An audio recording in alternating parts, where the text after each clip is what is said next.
Números 13, versículo 25 ao 33. Ao cabo de 40 dias, voltaram de espiar a terra. Caminharam e vieram a Moisés e a Arão e a toda a congregação dos filhos de Israel no deserto de Parã, a Cádiz. Deram-lhes conta a eles e a toda a congregação e mostraram-lhes o fruto da terra. Relataram a Moisés e disseram: fomos à terra a que nos enviaste, e verdadeiramente mana leite e mel. Este é o fruto dela. O povo, porém, que habita nessa terra é poderoso, e as cidades muito grandes e fortificadas, também vimos ali os filhos de Anak. Os amalequitas habitam na terra do Neguebe. Os heteus, os jebuseus e os amorreus habitam na montanha. Os cananeus habitam ao pé do mar e pela ribeira do Jordão. Então Calebe fez calar o povo perante Moisés e disse: eia, subamos e possuamos a terra, porque certamente prevaleceremos contra ela. Porém os homens que com ele tinham subido disseram: não poderemos subir contra aquele povo, porque é mais forte do que nós. E diante dos filhos de Israel infamaram a terra que haviam espiado, dizendo: a terra pelo meio da qual passamos a espiar é terra que devora os seus moradores, e o povo que vimos nela são homens de grande estatura. Também vimos ali gigantes. Os filhos de Anak são descendentes de gigantes. E éramos aos nossos próprios olhos como gafanhotos, e assim também o éramos aos seus olhos. Senhor, fala conosco nesse momento tão especial, esse momento tão singular, tão importante para nós, que é o momento em que voltamos toda a nossa atenção para a Tua Palavra. Senhor, tira de nós toda a distração e mantenha o nosso foco em Ti. Que a Tua Palavra encontre o nosso coração e traga a Tua vontade para a nossa vida. É o que Te pedimos, te agradecendo em nome de Jesus. Amém e amém. Glória a Deus. Sem fé é impossível agradar a Deus. A Bíblia diz que nós, como crentes, somos justificados pela fé. O justo viverá pela fé. Independentemente das situações, independentemente das circunstâncias, independentemente das provações, independente das dificuldades, nós prosseguimos pela fé, nós caminhamos pela fé, nós avançamos pela fé, nós vivemos pela fé. Mas muitas vezes, na nossa vida, nós passamos por crises de fé. Não é sempre que a nossa fé está no auge. Não é sempre que a nossa fé está no topo. Alguns momentos, algumas fases da nossa vida, nós somos tomados pela incredulidade, pela falta de confiança, pela falta de fé.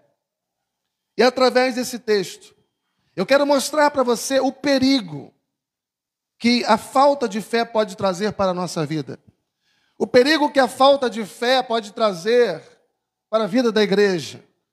O perigo que a falta de fé pode trazer para a nossa família. Se você observar bem o texto, aqui nós temos 12 homens que foram selecionados por Moisés e receberam uma missão. E a missão era supervisionar, era fazer uma vistoria na terra que eles passariam a possuir. A Bíblia chama de terra que mana leite e mel.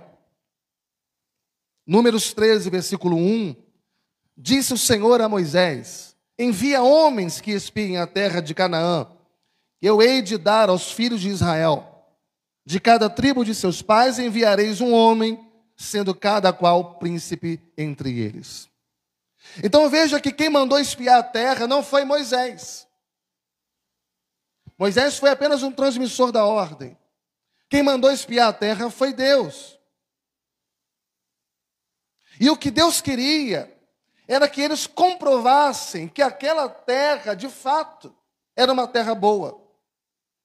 O que Deus estava dando para eles era uma terra melhor do que tudo aquilo que eles viram até então, do que tudo aquilo que eles viveram até aquele momento.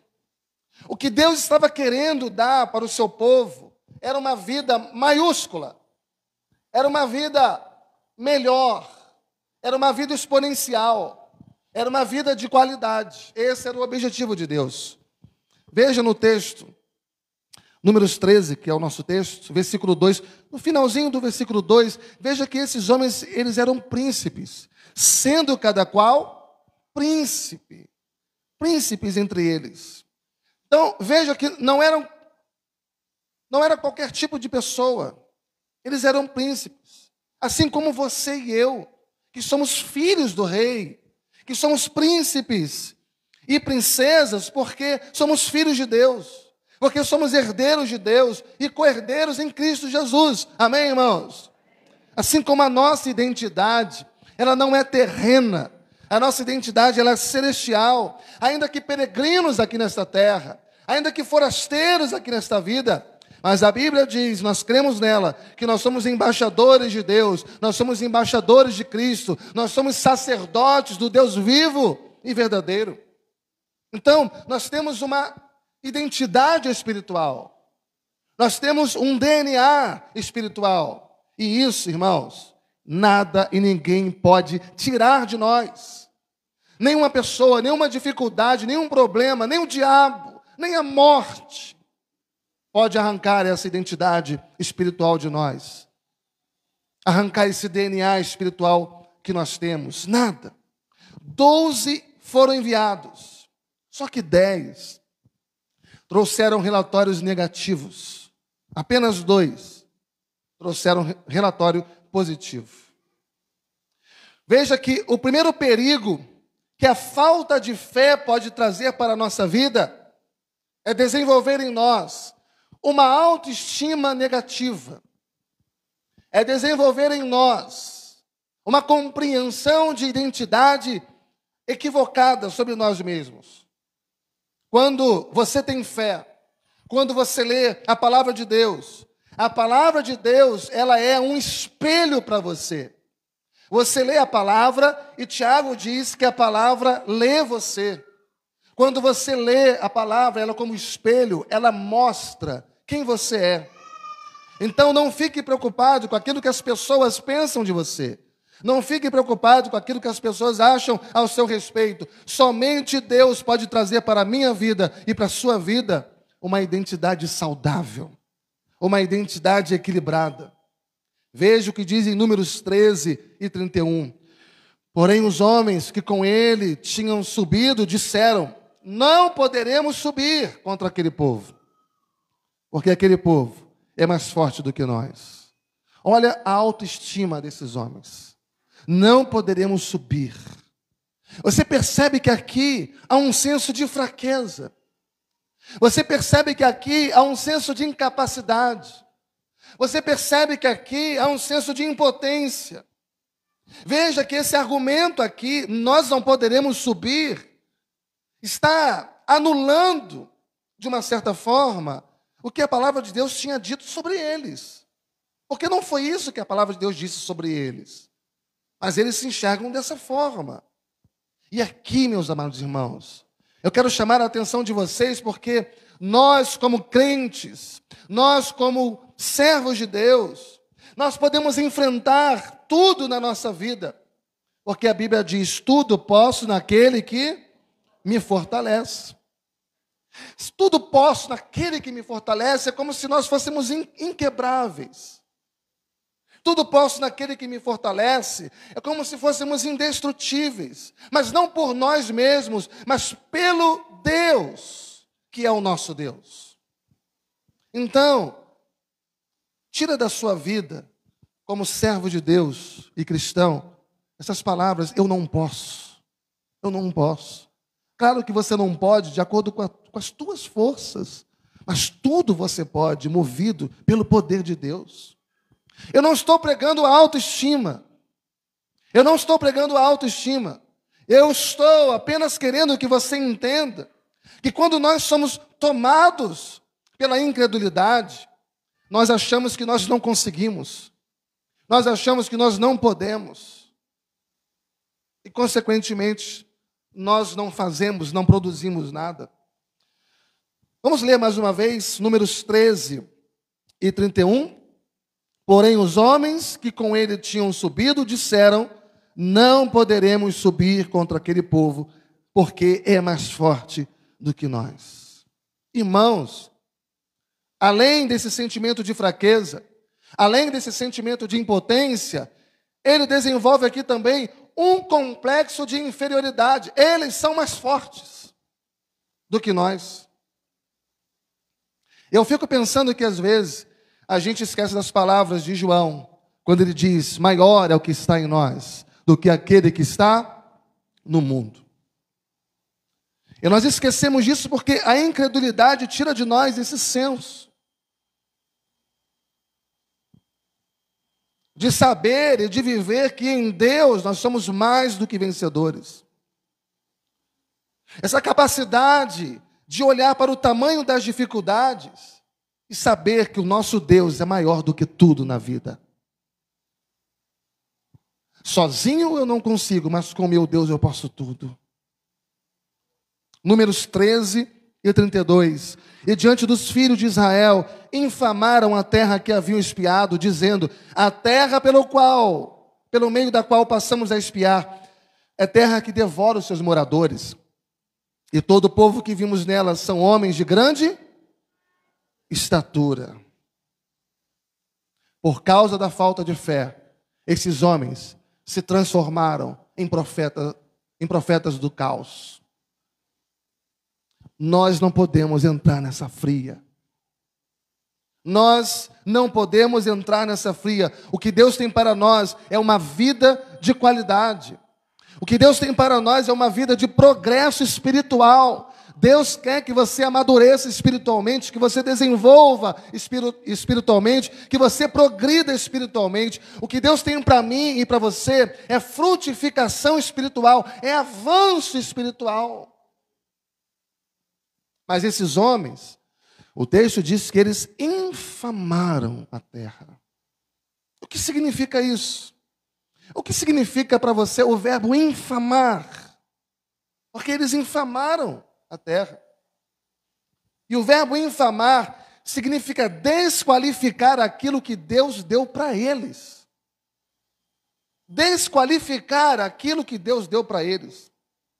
Porque aquela terra era a terra da promessa. Porque aquela terra era a terra da vitória. Porque aquela terra era a terra que manda leite e mel. Eles trouxeram o fruto daquela terra. Eles trouxeram. Eles sabiam que a terra era boa. Eles sabiam que a terra, ela produzia, a terra era frutífera. Eles sabiam que a terra era próspera. Mas porque eles não confiaram em Deus, eles não avançaram. Porque eles não confiaram em Deus, eles não avançaram. Veja Números 13 e 33. Também vimos ali gigantes. Os filhos de Anak são descendentes de gigantes.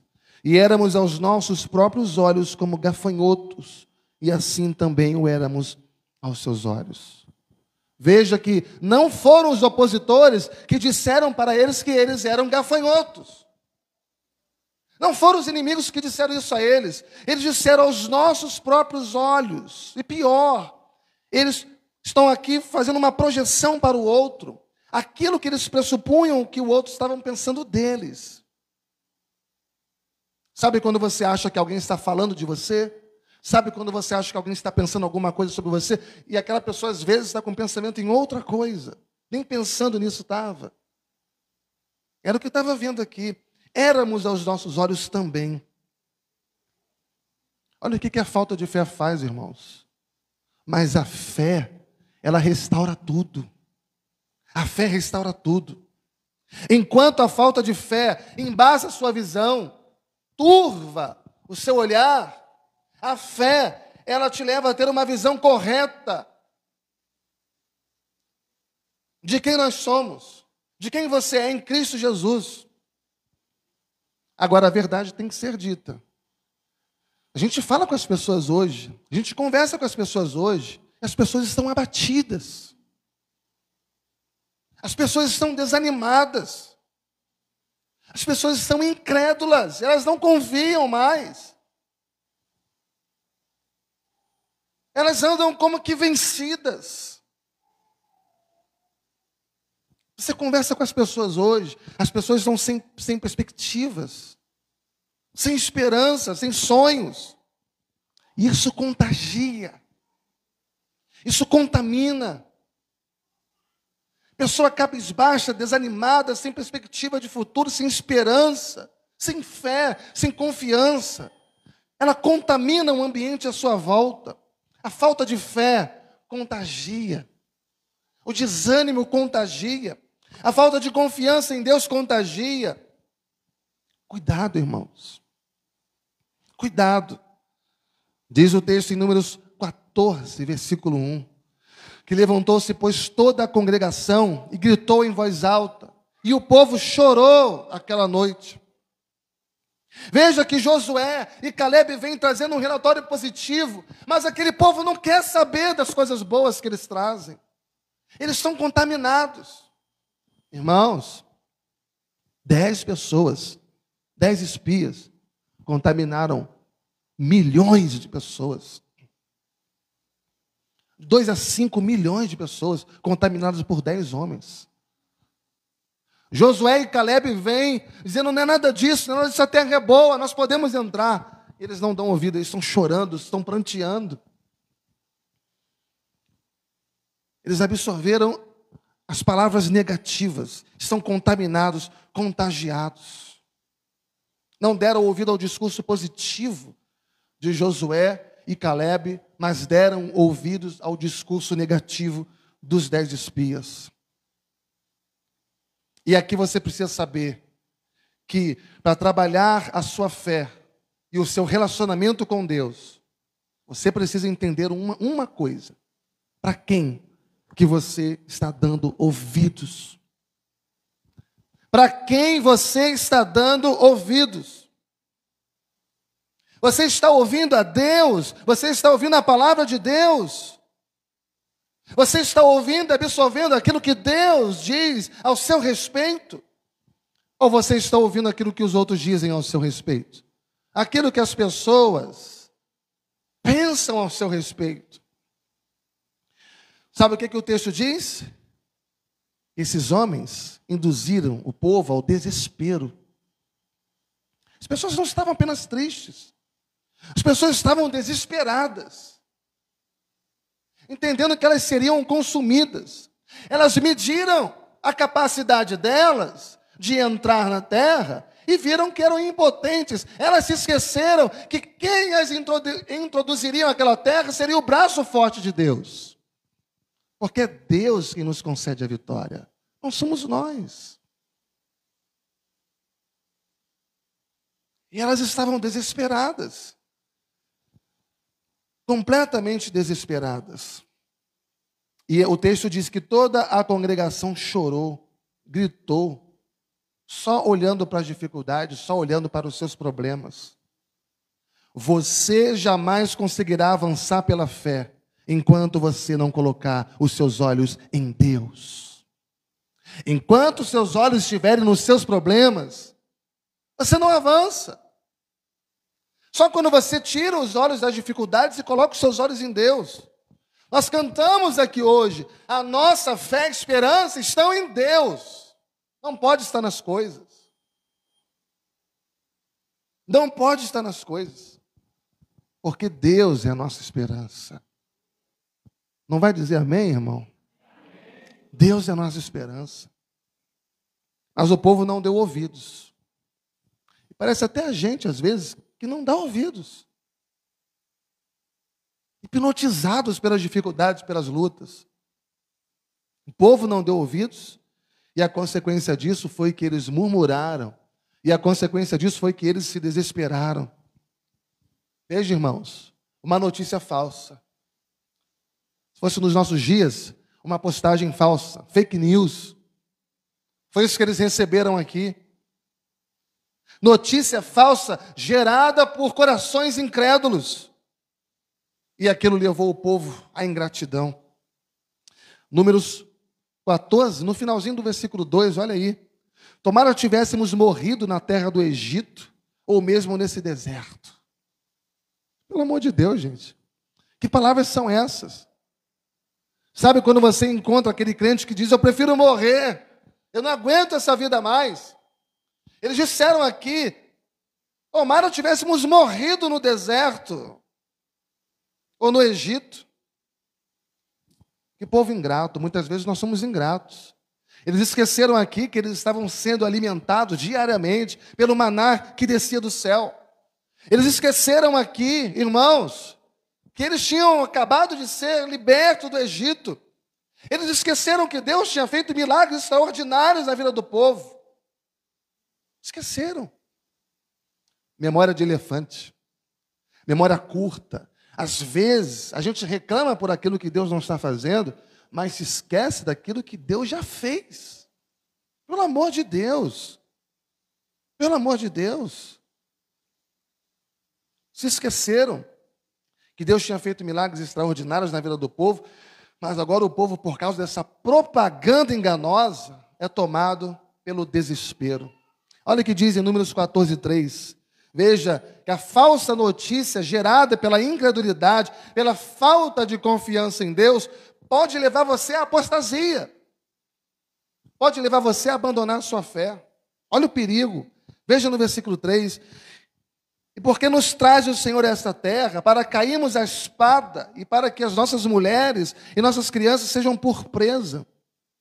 E veja a pergunta que eles fazem. Não nos seria melhor voltarmos para o Egito? Não seria melhor voltarmos para o Egito? Pelo amor de Deus, irmãos. Olha o que eles estão falando. Eles estão à beira da terra prometida. Eles estão quase encostando na vitória. Eles estão quase tocando naquilo que eles sempre queriam a vida inteira. Eles estão quase pisando no cumprimento da promessa de Deus para a vida deles. Às vezes você está quase tocando na sua bênção, mas murmura, reclama e retrocede. A incredulidade é uma coisa absurda. A falta de fé é uma coisa absurda. E por que é absurdo? Porque impede deles receberem aquilo que Deus iria dá-los de forma graciosa e já estava dando. Sem fé é impossível agradar a Deus.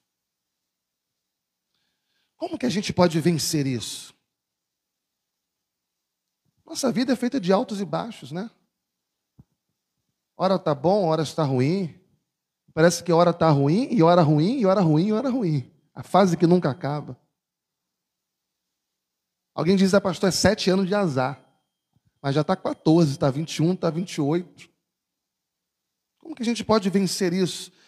Essa desconfiança no poder de Deus. Às vezes as pessoas mentem para nós, às vezes as pessoas falham conosco, às vezes as pessoas nos traem, não cumprem as suas palavras, e a gente projeta isso para Deus, acha que Deus também vai falhar com a gente, vai trair a gente. Irmãos, o homem é homem, Deus é Deus. Deus não é homem para que minta, nem filho do homem para que se arrependa. Como que a gente pode vencer essa desconfiança no poder de Deus? Como que a gente pode vencer essa incredulidade, essa falta de fé, essa compreensão equivocada da nossa identidade em Cristo? Veja a desgraça que essa teologia da prosperidade provocou no coração de muita gente, exagerando na nossa importância de tal forma que nós perdemos o conceito correto da importância que nós temos diante dos olhos de Deus. E a primeira coisa que devemos fazer para romper com essa incredulidade, ela está em Números 14. Versículos 5 e 6. Então Moisés e Arão caíram sobre o seu rosto perante a congregação dos filhos de Israel. E Josué, filho de Num, e Calebe, filho de Jefoné, dentre os que espiaram a terra, rasgaram as suas vestes. O que significa rasgar as vestes? Significa quebrantamento, humilhação, arrependimento. Então, se eu e você estivermos passando por um tempo de incredulidade na nossa vida, porque as lutas foram tantos, os problemas foram tantos, nos amassaram, nos maltrataram, e a nossa fé foi indo embora de tanto orar e parece que as coisas não aconteceram. O que nós precisamos é restaurar nossa comunhão com Deus. O que nós precisamos é restaurar o altar da adoração, é restaurar o altar da gratidão e do louvor na nossa vida. Porque tem hora que a gente para de agradecer, a gente para de adorar, a gente para de louvar a Deus, porque deixamos os problemas calarem a nossa voz. Precisamos restaurar isso. Restaurar a comunhão e restaurar o louvor e a adoração a Deus. E precisamos nos quebrantar na presença de Deus. Nos quebrantar na presença de Deus. Então a primeira coisa que devemos fazer para romper com essa incredulidade é quebrantamento. Nos quebrantar. Agora, em segundo lugar, veja, Números 14, 7. E falaram a toda a congregação dos filhos de Israel, dizendo: a terra por meio da qual passamos a espiar, é terra muitíssimo boa. E agora o que eu vejo aqui é fé na promessa de Deus. Ou seja, você tem que crer que o que Deus tem para você é o melhor. Se vós que sois maus sabeis dar coisas boas aos vossos filhos, quanto mais o Pai Celeste vos dará, se pedires o Espírito Santo. Você precisa crer que Deus tem para você o melhor. O que significa isso? Não seja influenciado pelas críticas destrutivas. Cuidado com as rodas, cuidado com as amizades, cuidado com as palavras, cuidado com os acessos que você tem e as permissões que você dá. Cuidado. Não seja influenciado por essa epidemia de desânimo que nós vivemos nos dias de hoje. Está lastrado. As pessoas vivendo arrastadas, desanimadas, incrédulas. E isso não é admissível na igreja de Deus. O povo de Deus não pode admitir isso para si mesmo. Isso é contraditório ao povo de Deus. Nós temos que levantar, sacudir a poeira e dar a volta por cima. Se não é teológico, pelo menos está correta a frase. Levanta, sacode a poeira e dá a volta por cima. E diz o texto, eu acho isso maravilhoso, Números 14, versículo 8. Se o Senhor se agradar de nós, então nos fará entrar nessa terra, e nos dará terra que mana leite e mel. Qual é a estratégia da vitória? Qual é a estratégia, pastor, para a gente vencer esse desânimo? Essa incredulidade que às vezes vem, bate na nossa porta, às vezes arromba e passa na nossa vida como um rolo compressor. Qual é a estratégia para vencer isso? A estratégia é crer. É crer que Deus se agrada de nós. Não por causa dos nossos méritos, mas apesar dos nossos deméritos. Agrada-te do Senhor. E Ele satisfará o que, irmãos? Os desejos do teu coração. Entrega o teu caminho ao Senhor, vamos juntos? Confia nele e o mais Ele fará. Descansa no Senhor e espera nele. Ele fará sobressair a tua justiça como o sol ao meio-dia. A nossa fé, esperança estão em Deus. E a vitória, ela vem do Senhor. Versículo 8, se o Senhor se agradar de nós, Ele nos fará entrar nessa terra. Essa terra que é muitíssimo boa, diz o texto, terra que mana leite e mel. Veja o que ele vai dizer no versículo 9. Tão somente, essa aqui eu vou pedir que você leia junto. Números 14 e 9. Vamos juntos em alta voz? Tão somente não sejais rebeldes contra o Senhor, e não temais o povo dessa terra, porquanto como o pão os podemos devorar. O povo pode ser grande, os inimigos podem ser tamanhos, mas nós, em Deus, nós podemos devorar como um pão. Não importa o tamanho, não importa a grandeza, não importa a potência dos nossos inimigos, se Deus se agradar de nós, se Deus quiser, se for da vontade de Deus, Ele pode nos dar vitória. A vitória vem dEle. A vitória não vem da sua força, não vem da sua capacidade, não vem da sua intelectualidade. Às vezes a gente ora a Deus, Senhor, me ajuda a passar num concurso. A gente ora, Senhor, me ajuda a entrar numa faculdade. Senhor, me ajuda a concluir essa faculdade. Senhor, me ajuda a edificar essa casa. Senhor, me ajuda a comprar esse carro. Senhor, me ajuda a constituir uma família. Me ajuda, Senhor, a encontrar uma pessoa certa. Me ajuda, Senhor, me ajuda, me ajuda, me ajuda. E aí a gente consegue o trabalho, a gente consegue o salário, a gente consegue uma vida equilibrada. A gente consegue, chega para os amigos e fala, foi eu. Também eu estudei demais. Eu passei noite, em claro. Também eu carreguei saco de cimento nas costas. Também abri mão de muita coisa. Foi eu. Bendito o homem que confia no Senhor, cuja esperança é o Senhor. É do Senhor que vem a vitória. A vitória vem dele. A vitória procede dele, porque não há impossíveis para o nosso Deus. É interessante que no versículo 8 ele diz, o Senhor é conosco. E no versículo 9 ele diz, não temais o povo desta terra. Se Deus é por nós, quem será contra nós? Se Deus for contra nós, a gente está frito. Dura coisa é cair nas mãos do Deus vivo. Agora, se Deus for por nós, quem será contra nós?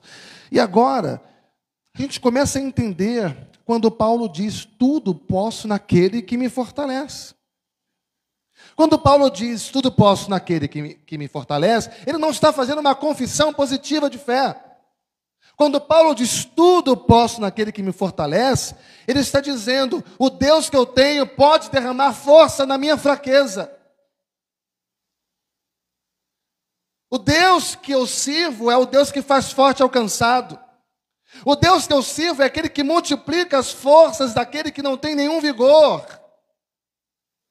A onipotência de Deus está à nossa disposição para ser derramada na nossa vida, irmãos, pela fé. Pela fé. As nossas vitórias não advêm das nossas forças. As nossas vitórias advêm da presença de Deus conosco, porque nós servimos a um Deus que habita no meio do seu povo. O nosso Deus habita no meio do seu povo, e por isso que eu e você somos santuários do Espírito Santo, e por isso que Jesus disse, eu estou com vocês todos os dias, até o fechamento da história, até o seu último segundo, último fôlego de vida aqui nesse mundo. Amém, irmãos? Mas eu quero que vocês ouçam uma coisa nessa noite. Quem quer vitória aqui, diz amém. Quem quer vitória, diz amém mais forte, gente. Que amém fraco é esse? Mas não existe vitória sem obediência. Vitória não é só para quem quer. Vitória é para quem obedece. Não adianta você viver a sua vida de qualquer jeito, ou viver a sua vida ao seu modo, e depois ir na presença de Deus buscar vitória. Que Deus tenha precioso demais para desperdiçar com pessoas descomprometidas e desobedientes. Mas Ele tem um prazer em conceder vitória para aquele que se esforça em obediência. Olha o que diz no versículo 9. Tão somente não sejais rebeldes contra o Senhor. Tão somente não sejais desobedientes. O nosso problema não é sair pela vida em busca de felicidade. O nosso problema não é sair fazendo qualquer tipo de coisa para ser feliz. A gente tem um problema muito grave. E o nosso problema é se contentar com uma vitória rasteira demais. A gente se contenta com tão pouco, achando que aquilo é muito. O nosso problema é se contentar com uma vitória limitada demais, quando Deus tem para nós a maior de todas as vitórias, que é viver na presença dEle. É a maior riqueza que um homem pode ter, é a sua intimidade com Deus, é a sua comunhão com Deus, porque aquele que tem Jesus tem tudo aquilo que ele precisa. De outra forma, não adianta você ganhar o mundo inteiro e perder a sua alma. De que vale as coisas desse mundo? É tolice o homem passar a sua vida inteira juntando tesouros nessa terra, porque não ficará pedra sobre pedra, e a traça e a ferrugem vai corroer tudo.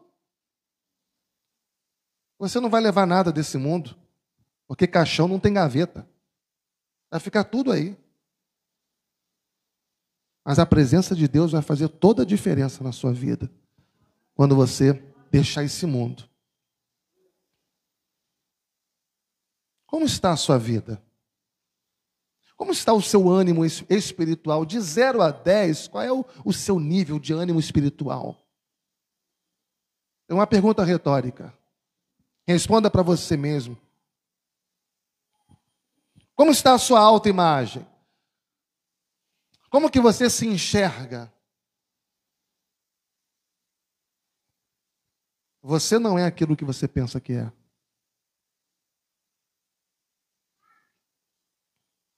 Olha o que diz em Romanos 12, versículo 3. Vamos ver aqui na tela.